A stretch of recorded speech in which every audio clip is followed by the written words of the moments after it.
যুদ্ধ যেন ইসরায়েলকে ঘিরে এক সর্বাত্মক আগুনে পরিণত হচ্ছে।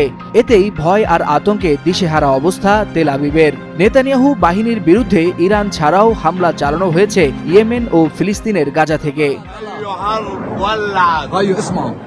ইরানের বৃষ্টির মতো মিসাইল হামলার আতঙ্ক কাটতে না কাটতেই ইয়েমেনের বিদ্রোহীরা যুক্ত হয়েছে ইসরায়েলের বিরুদ্ধে সরাসরি হামলায়। সেই সঙ্গে গাজা উপত্যকাও চুপ করে বসে নেই। সেখান থেকেও একাধিক রকেট নিক্ষেপ করা হয়েছে ইসরায়েলের দক্ষিণাঞ্চলে।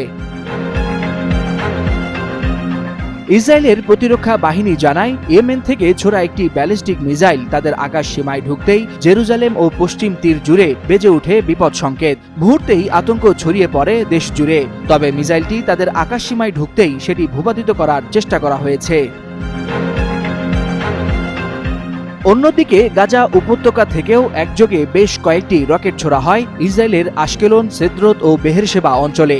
কয়েকটি রকেট ইসরায়েলের আয়রনডোম প্রতিরক্ষা ব্যবস্থা ঠেকিয়ে দেয়। তবে দুটি রকেট আবাসিক এলাকায় আঘাত হানায় ৫ জন ইসরায়েলি আহত হয়েছে বলে জানা গেছে। তবে উত্তেজনার কেন্দ্রে এখনও রয়েছে ইরান। শুক্রবার ভোর রাতে দেশটিতে অপারেশন রাইজিং লায়ন নামে আকস্মিক সামরিক অভিযান চালায় ইসরায়েল। এই হামলার লক্ষ্যবস্তু ছিল তেহরানের সামরিক ঘাঁটি, পরমাণু স্থাপনা ও ক্ষেপণাস্ত্র কারখানা। সামরিক বিশ্লেষকরা বলছেন, ইসরায়েলের ৩ দিক থেকে একযোগে হামলা মধ্যপ্রাচ্যের সংঘাতকে এক ভয়ঙ্কর রূপ দিতে চলেছে। বিশেষত ইয়েমেন ও গাজার সক্রিয় অংশগ্রহণে যুদ্ধের জাল ছড়িয়ে পড়তে পারে আরব বিশ্বের অধিকাংশ অঞ্চলে।